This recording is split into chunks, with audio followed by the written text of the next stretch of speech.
Welcome to Stuff You Missed in History Class, a production of iHeartRadio.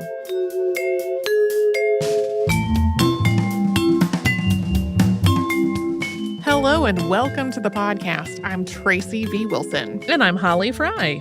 It is time for our latest installment in our series we call Unearthed, which if you're new to the show, that's when we talk about things that have been literally or figuratively unearthed over the last few months.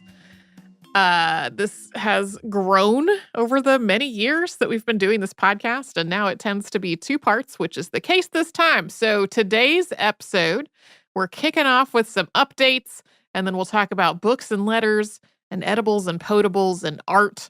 We will have some other things in Wednesday's episode to talk about. So I'll let Holly kick it off. All right, so last time on Unearthed, we talked about how years ago, someone had stolen a pair of ruby slippers used in the movie The Wizard of Oz from the Judy Garland Museum. That museum is in Grand Rapids, Minnesota, not Grand Rapids, Michigan, which is what we said in the episode, but we corrected it in the listener mail. Yeah, we messed it up. It was my fault. The slippers were recovered, but when the case went to trial, part of the defense involved the perpetrator's lawyer saying that his client had thought they were real rubies. And then there was another late-breaking development involving an accessory to the case being charged for his involvement, and that had a whole revenge porn element. Yeah, it was a kind of a wild twist of things that happened with those shoes. As we said last time, the ruby slippers are going to go up for auction. It was announced that that was the plan. The Judy Garland Museum wants to buy them because while the shoes were stolen from the museum did not actually own them when that happened. The shoes were actually on loan from collector Michael Shaw. So now the museum is accepting donations to try to raise enough money to buy these shoes. It's not completely clear how much money they will need to raise, though, since when things are auctioned, the final selling price is sometimes a lot higher than expected. The museum, which is housed in Judy Garland's birthplace, is also now offering a ruby slipper theft guided tour. I'm so into it. This auction is expected to take place in December, so it may be a little while before we know the outcome. I know I'm kind of pretty tempted to make a donation. You can find out how to do that on the museum's website. Prior hosts of the show, as we move on from that, prior host did a show on Pompeii in October of 2009, and Pompeii has come up a number of times on Unearthed since then. There have been a lot of new finds at Pompeii recently. A lot of them are connected to an effort to kind of establish a perimeter between the areas of Pompeii that have been excavated and the areas that have not. One of the newly excavated rooms is a banquet room with walls that are adorned with murals depicting scenes from the Trojan War. These murals are on a black background, which archaeologists believe may have been an attempt to cut down on the appearance of smoke residue from lamps that were in the room. Figures in the panels include Helen of Troy, Paris, and Paris's sister Cassandra. There's also a staircase, and underneath its arches, archaeologists discovered two gladiators drawn in charcoal and a depiction of an enormous phallus. There are many of those in Pompeii. Archaeologists have also excavated another room. This one's decorated all in blue, and they've interpreted it as a Roman shrine known as a sacrarium that would have been used for sacred or ritual purposes. The walls in this room are decorated as well, this time with female figures representing the seasons of the year. Some of these figures also seem to be allegorical representations drawn from agriculture. There's graffiti all over Pompeii, and some of the latest discoveries also include drawings on the walls that appear to have been done by children. And some of these are quite violent, gladiators fighting one another and hunters attacking boars with spears. This area also includes places where it looks like children traced their hands onto the wall. One part of this room has traces of whitewash, suggesting that at some point, someone tried to paint over the children's drawings. We also have a couple of finds that are kind of Pompeii adjacent, so we will talk about those now. Archaeologists working north of Mount Vesuvius have found what may have been the villa where Emperor Augustus died. That villa was destroyed in the same eruption that destroyed Pompeii and Herculaneum. So Augustus did not die in this eruption. He died in the year 14 CE, but the site of the villa where he died was lost. This find is not definite, but the villa that has been unearthed is from the correct time period. Also, in a prior Unearthed, we talked about efforts to read scrolls that had been buried in Herculaneum in this same eruption. One team has had a new breakthrough with these efforts, using infrared and X-ray scanners to create what researchers describe as a bionic eye. This allowed them to read parts of a papyrus called History of the Academy, written by philosopher Philodemus, that had previously gone undeciphered. The History of the Academy describes the school Plato founded in Athens, as well as information about the life of Plato. Some of what's in this history contradicts other accounts. For example, this newly read text makes it sound as though Plato was captured and enslaved just after the death of Socrates. That was sometime around 400 BCE, but other accounts suggested that happened much later in 387 BCE. The scroll also includes information about where Plato was buried, specifically saying that he was buried on the Academy grounds. Some of the headlines around this paper really focused on Plato's burial place, but there's already been some commentary about these headlines being overstated. Among other things, there are questions about how two specific words in the account have been translated, and whether Philodemus's account is more accurate than other contradictory descriptions of Plato's death and burial. Moving on from the Pompeii stuff, the National Trust for Scotland announced the discovery of a number of artifacts at the site of the Battle of Culloden. They made this announcement ahead of the 278th anniversary of the battle. The battle took place on April 16th, 1746, and it marked the end of the Jacobite Rising of 1745. Our episode on the Jacobite Rising of 1745 came out on July 4th, 2016. Unearthed items there include musket balls and grape shot, as well as a broken copper shoe buckle. The broken buckle and a flattened piece of grape shot were found near one another, so there is some speculation that the buckle belonged to Donald Cameron of Lochiel, hereditary chief of Clan Cameron. Cameron was part of the uprising and was described as being wounded about both ankles by grape shot as he was advancing at the head of his regiment. So it makes sense they would put together the shoe buckle and the grape shot. Yeah, a couple of the articles that I read about it didn't include that part. And so it was sort of like, this buckle may have belonged to Donald Cameron, but like without saying why they believe that to be the case. Right. It's because of this account of how he was wounded. Next, we released an updated version of our episode on the Voynich manuscript on May 7th, 2014, and the Voynich manuscript has come up on Unearthed several times since then. Unlike many of the Voynich manuscript stories that we have covered on Unearthed, though, the one that we have to talk about this time is not from somebody claiming that they have solved the code.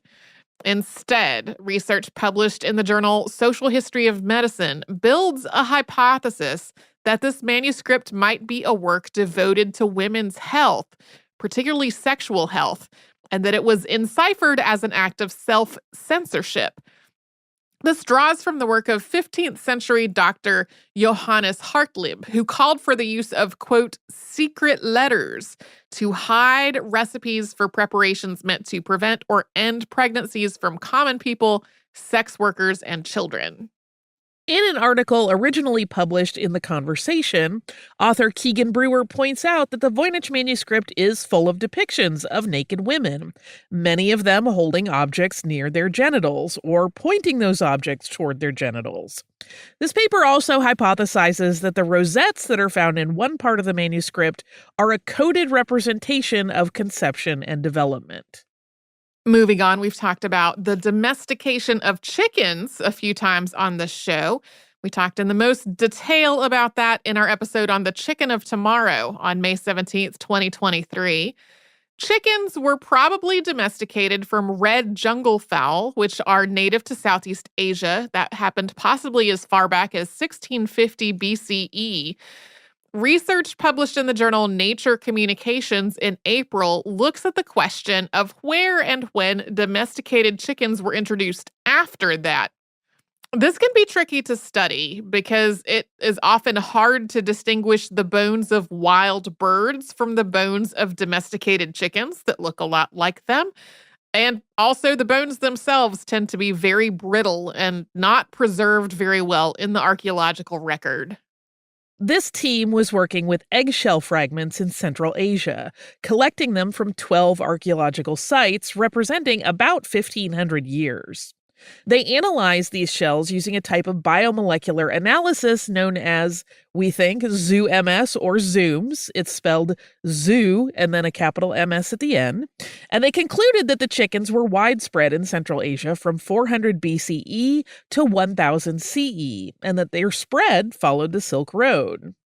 One reason that archaeologists believe these shells were from domesticated chickens rather than wild birds that had been imported into the area is that red jungle fowl only nest once a year, and they lay about 6 eggs at a time. But there were just way too many eggshells present for them to have come from this once-a-year laying cycle.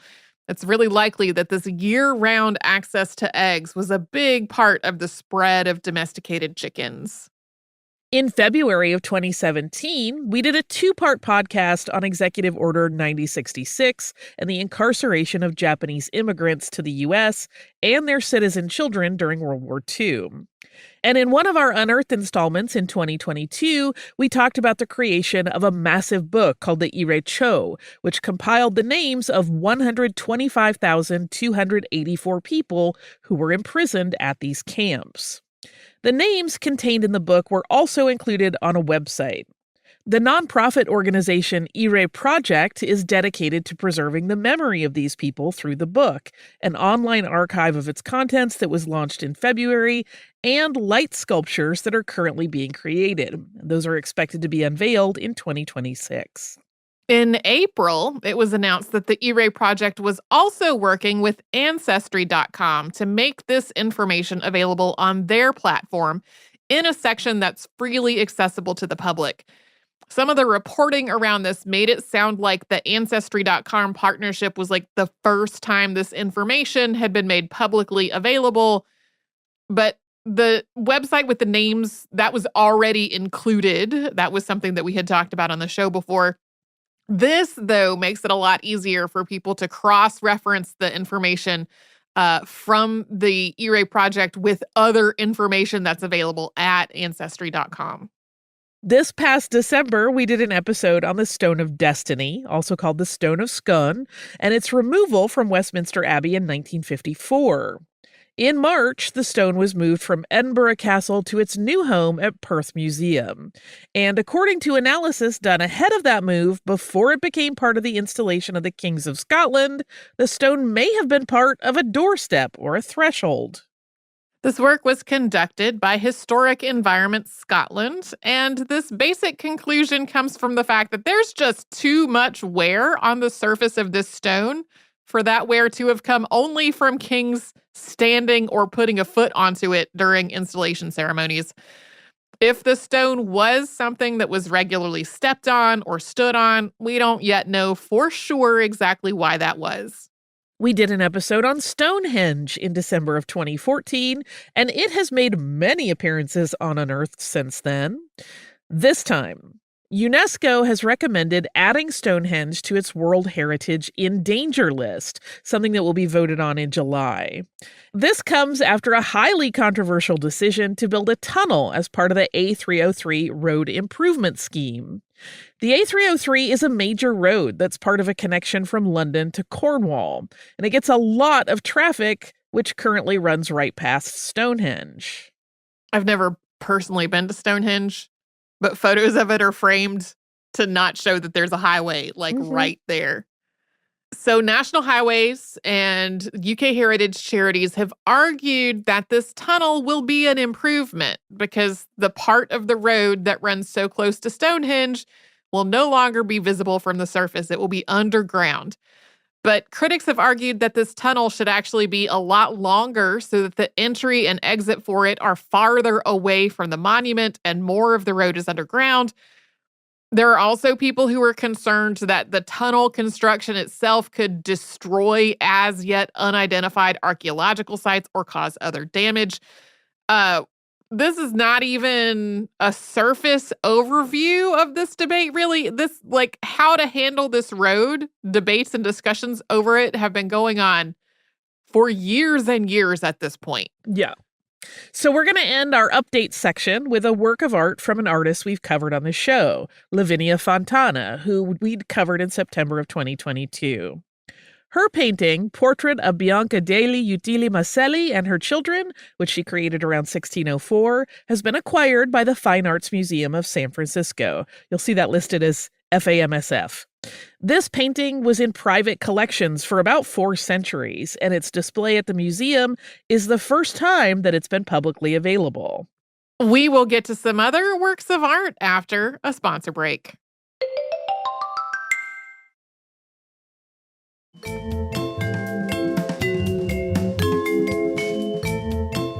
Okay, we are back with some more art. Archaeologists working on the coast of South Africa believe an unusually symmetrical rock found there might actually be a sand sculpture of a blue stingray made around 130,000 years ago.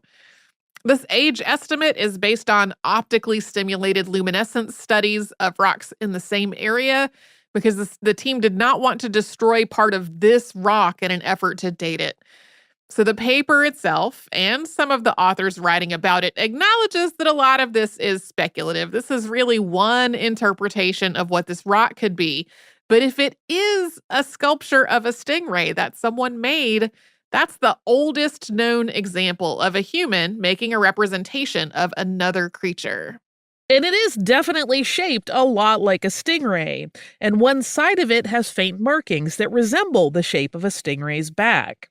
There's also an area on one corner that looks like there may have been a tail at some point, but that tail is no longer there. If someone intentionally made this, it's possible that they started by tracing a recently caught stingray into the sand with a finger or a tool. Other possibilities involve scooping out the surrounding sand until a stingray shape remained, or packing sand onto another surface to create this sculpture. Next, researchers from the University of Wrocław in Poland believe a juvenile bear bone might be the oldest known piece of decorative art ever found in Eurasia. This is art that was made by a Neanderthal. This bone was originally believed to be a rib, but it was identified as a leg bone after some closer study.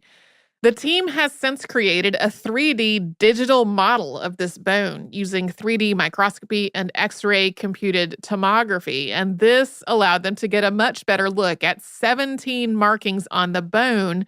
These are markings that are very parallel and organized. They seem too intentional to have been the result of something like butchering an animal or using the bone as some kind of a tool. This research also involved some attempts to recreate the markings using a range of tools and techniques. And they concluded that the marks were likely made quickly in one sitting using a flint knife. It's possible that similar marks on other bones were also meant to serve some kind of artistic purpose. In another ancient find, etchings on rocks along the Orinoco River in Colombia and Venezuela may have been meant as territory markers. Some of these engravings are really huge, like snake engravings that are more than 40 meters long. Many of these sites were known to archaeologists and anthropologists prior to now, but this work is part of the first really comprehensive project to try to map all of these sites, and researchers during this process found some engravings that they had not previously known were there. In addition to the snakes, these engravings also include other human and animal motifs, including animals that have a religious significance to the indigenous peoples who live in this part of South America. And because of their size and placement, it's believed that they were meant to be seen very easily from far away. The team worked with local guides to get to these sites, and they are also working with indigenous groups who live in these areas to keep the sites protected. And lastly, geologist and scholar of the Italian Renaissance Anne Pizzarusso has announced that she believes she's determined the location shown in the background of the Mona Lisa. She believes that it depicts Lecco in northern Italy. That's a conclusion that she made after visiting this area. Specifically, she argues that the bridge that's shown in the background of the painting is the 14th century Ponte Azzone Visconti. This is, of course, not the first speculation about the location shown in that background. Pizzarusso has argued that other conclusions are incorrect because they do not match up with the geology that is also evident in the backgrounds, specifically the presence of what Pizzarusso identifies as limestone formations that are apparent in the background. Moving on to some books and letters. The National Institute of Anthropology and History in Mexico, or INAH, has acquired the 16th and early 17th century Aztec documents known as the San Andres Tepilco Codices. These documents had been in a private collection where they were passed down through a family through several generations. But an assortment of sponsors and companies raised 9.5 million pesos, or about $570,000, to purchase them from this family. This was a years-long effort. Authorities had learned of the manuscript's existence back in 2009. It was legal under Mexican law for them to remain in private hands as long as they remained in Mexico, and it seemed like the family who had them saw themselves as stewards and protectors of these documents. So there are about 500 known Mesoamerican codices, and about 200 of them are now in Mexico's National Library of Anthropology and History. These newly acquired codices involve the history of Tenochtitlan, something that's not covered in many of these other codices. There are some plans now to publish these, both physically and digitally, so people can have easier access to them. Next up, archaeologists excavating a pet cemetery in southern Egypt have unearthed a collection of letters written by Roman centurions who were stationed nearby. These letters were written on papyrus by officers who were in command of Roman legions in Berenike during the time of Emperor Nero. Some of the letters include pretty mundane information, like the price of various goods, which helps shed some light into what it was like in Berenike roughly 1900 years ago. If you're thinking, why were these letters in a pet cemetery? The team said that it was likely that they had been in a nearby office that was destroyed, and that when the office was destroyed, the letters were scattered into the cemetery.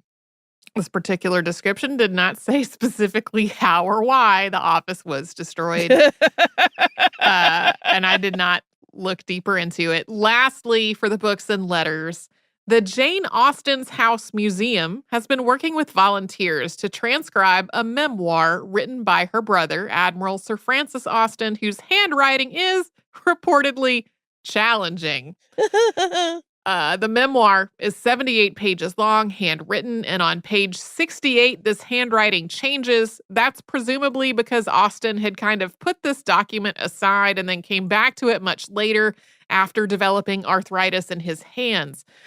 The museum acquired the memoir just last year, and they know that it covers his early life in Chawton along with his naval career and later life.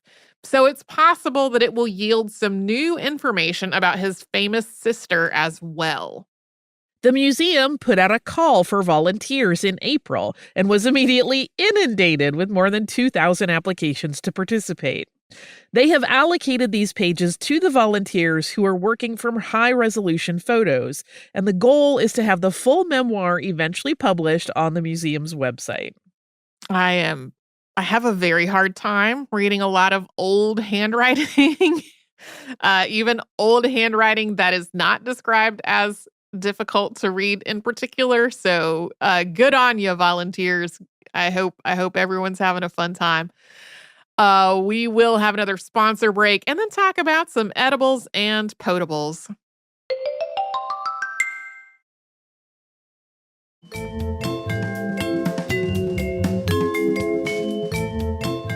In late June of this year, we started getting notes from listeners about the discovery of intact bottles containing preserved cherries at George Washington's Mount Vernon.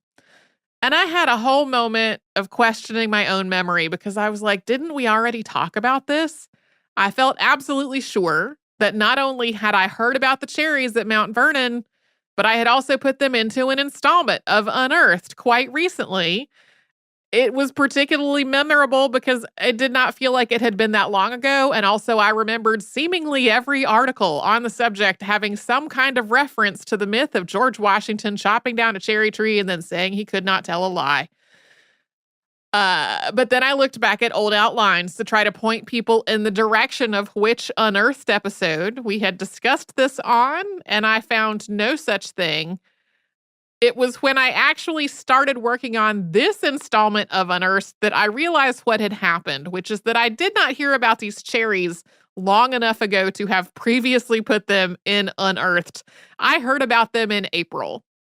And in April, archaeologists at Mount Vernon announced the discovery of 2 intact glass bottles, still containing liquid, that were unearthed during the privately funded mansion revitalization project that's currently going on there. These bottles were taken to the archaeology lab at Mount Vernon, where the liquid inside was removed in an effort to help stabilize the glass. In the words of a Mount Vernon press release, quote, cherries, including stems and pits, were preserved within the liquid contents, which still bore the characteristic scent of cherry blossoms familiar to residents of the region during the spring season. Then in June, archaeologists at Mount Vernon announced the discovery of 35 more glass bottles found in the mansion's cellar as part of this same $40 million mansion revitalization project. 29 of these bottles were still intact, and most of them still contained cherries, which are technically a stone fruit, or berries, such as gooseberries or currants. Most of the cherry fruit is pulp at this point, but there are still some intact stems and pits. And as of when the press release was issued on this, researchers were working to see whether any of those cherry pits might be able to germinate. That's exciting. Yeah. Mount Vernon's press release on this second discovery quoted its president and CEO, Doug Bradburn, as saying, quote, we were ecstatic last month to uncover 2 fully intact 18th century bottles containing biological matter. Now we know those bottles were just the beginning of this blockbuster discovery. To our knowledge, this is an unprecedented find, and nothing of this scale and significance has ever been excavated in North America. Principal archaeologist Jason Burrows also noted that these discoveries add to the knowledge of the enslaved people who managed virtually everything about food production, preparation, and preservation at Mount Vernon when the Washingtons lived there.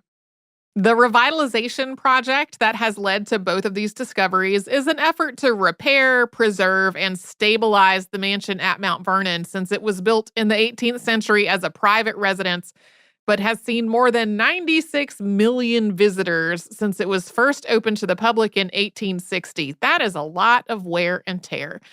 This work has also given archaeologists a chance to study parts of the property that have not been accessible to them in the past, which is how we're suddenly finding a whole lot of bottles that still have stuff in them. Next, researchers in Morocco have concluded that prior to the development of agriculture, hunter-gatherer peoples living there had a largely plant-based diet. This research involved isotopic analysis of the bones and teeth of people buried at Teforalt Cave in northeastern Morocco. These people were intentionally buried in the cave about 15,000 years ago, which makes it one of the oldest cemeteries in northern Africa, if not the oldest. These people did hunt Barbary sheep and other animals that lived in the area, but they ate a lot of wild plants. Edible plant foods from the area include acorns, pine nuts, oats, beans, and pistachios. This research also showed that babies were fed a plant-based food, possibly prepared as a porridge or a soup as they were being weaned from breast milk. Researchers in Syria have drawn some similar conclusions about people living there from the Bronze Age to the early Iron Age, or from about 2600 BCE to about 333 BCE. Isotopic analysis showed that particularly during the Middle Bronze Age, people living in this region ate a diet that was really rich in grains and olives, while the remains of sheep, goats, and cattle also suggest that they sometimes ate meat or used these animals for dairy. A lot of write-ups of this research that were meant for a more general audience drew parallels to the, quote, Mediterranean diet of plant-based foods and healthy fats that's touted for its health benefits. Some of them made it sound like this was somehow unexpected. However, Syria is on the Mediterranean Sea, so it really should not be surprising that the people who were living there were eating a, quote, Mediterranean diet.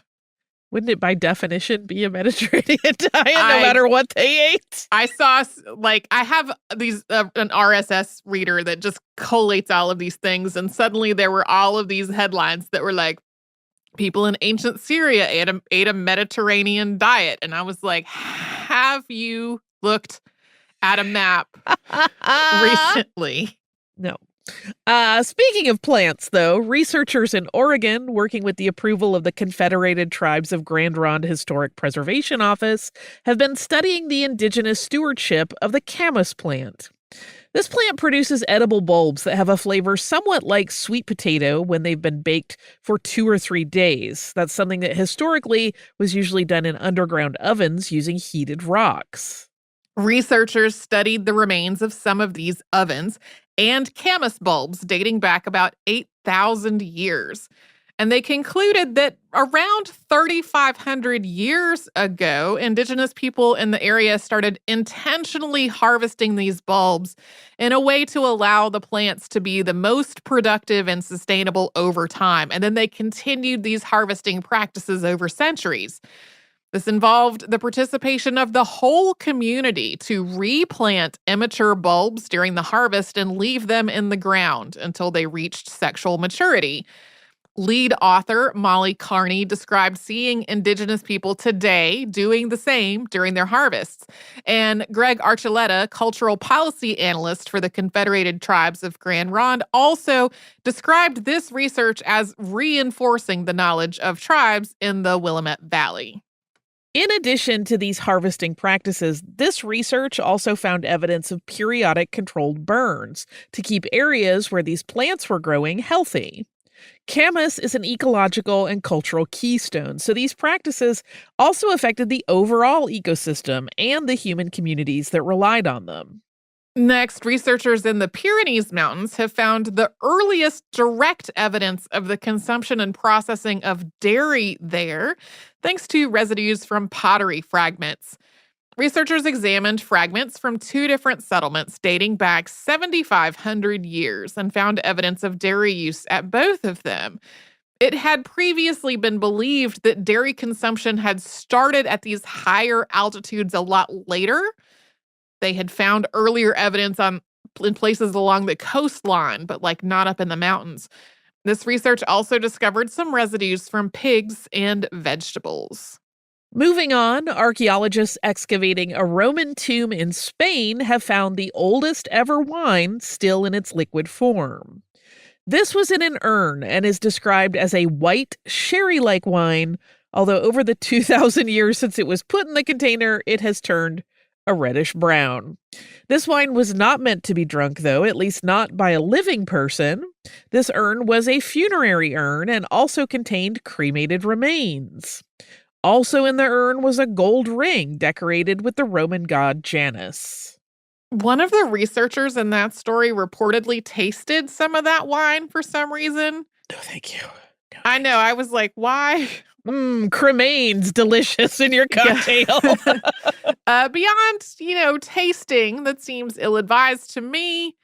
We don't get to talk about actually potable potables that often on Unearthed, so we will end with one this time. Dylan McDonnell, a home brewer from Utah, has created what he called Sinai Sour using 3,000-year-old yeast and a beer recipe from the Ebers Papyrus. He was apparently inspired by Seamus Blackley's baking of bread using 4,500-year-old yeast, which we talked about on Unearthed in 2019 and 2020. With the help of a friend who was doing research in Egypt, McDonald sourced some sycamore figs that were included as part of the recipe. His grains were purple Egyptian barley and emmer wheat, and then the yeast that he used came from a company called Primer's Yeast. It's a strain called PTS 900 BCE. According to a write-up in Smithsonian Magazine, the resulting beer was similar to a German style called Goza, which is tart and a little salty, and since there are no hops, it's closer to a cider or a mead. You can actually get this recipe by putting your name and email address into a form at the Primer's Yeast website. We will have more unearthed things on Wednesday. Do you have listener mail in the meantime? Yeah, rather than reading one specific message, we have gotten notes from 3 people on the same subject. They are Paul, Stephen, and Heather, who all wrote about the behind-the-scenes discussion that we had regarding the Google Street View images that are inside the Franklin Institute Museum in Philadelphia. And we talked about that in our behind-the-scenes in our episode on Francisco de Miranda. I first wanted to clarify, one of these people I misunderstood, but another person I feel like maybe I did not misunderstand. I was not being serious when I said, did they drive a Street View car, through the Franklin Institute? Like, that was... Did you say that or did I? That sounds like some off-the-cuff, very foolish thing I would say. I think I said it, but I didn't go back and re-listen. But that was not a serious question. Like, that was sort of a rhetorical joke question. Having been inside that museum, there are places that you could get to with the car, but like some of the paths that are shown, like this, it was not a serious question, right? That was sort of a joke question. The question was like, what's up with these images? Where did they come from? All 3 of these folks wrote to talk about Google having a thing called Street View Trekker. And the Street View Trekker was, possibly still is, kind of a backpack mounted thing that can serve the purpose of the Street View car and go to places that cars are not accessible. And the first public mention I found of Google talking about the Street View Trekker were in June of 2012. These Franklin Institute images are from August of that year. So if this was something that was like officially done through Google with their Street View Trekker, this would have been a very early use of that. Google didn't start a pilot program to allow third parties to borrow the Trekker until 2013. I can't remember if I said this when we were talking about it because I did not go back and re-listen to it, and it's an extemporaneous conversation in our behind-the-scenes episodes, so who knows what I said. The museum, though, was obviously closed. There aren't guests in the museum when this was happening. There is one person who mostly seems to be awkwardly trying to stay out of the way, but not successful all the time. Probably the person that they have tasked with, will you be on hand for this project? We keep an eye on this person. So again, I did not go call up the Franklin Institute to be like, what's the deal with this? I have seen other things that were obviously done with some kind of non-car Google Street View image capture. These have mostly been outdoor spaces like beaches and parks, like areas of neighborhoods that are sort of like plazas that are pedestrian only and not for cars. So like these are things that I sort of knew existed. Currently, I don't know if like the official Street View Trekker thing is still being used. There is now a whole thing at Google where people can record their own 360-degree images with something like a GoPro that has 360 capabilities and like upload that to the Google website. Like the forms that used to exist to like officially request the use of the Street View Trekker, like that now redirects to the more general page from Google that's about like, here's how you do this and here's how you upload your own imagery. On the map, the view of the Street View within the Franklin Institute is still hilarious to me because it really looks like somebody scribbled all over the museum with Street View. While a lot of the paths that I've seen that are like Like there's one I think of Revere Beach that's clearly like somebody went down the beach one direction and back the other direction. It is not nearly as wandering as the path within the Franklin Institute. So anyway, I wanted to thank everyone who has sent email about the Street View Trekker, and also clarify, yes, I was joking when I said, did we take a car through there? And I spent way too much time down a rabbit hole of like looking at Street View images in like parks and national monuments and whatnot while reviewing the emails that these folks sent over. So if you want to send us an email about what's been unearthed, some cool stuff you saw on Google Street View, don't send us violence being enacted on Google Street View. I would politely request. Sometimes people will, I don't need to see that. But if you find a cool bird on Google Street View, feel free to share it with us. We're at historypodcast@iheartradio.com, and you can subscribe to the show on the iHeartRadio app or wherever you like to get your podcasts.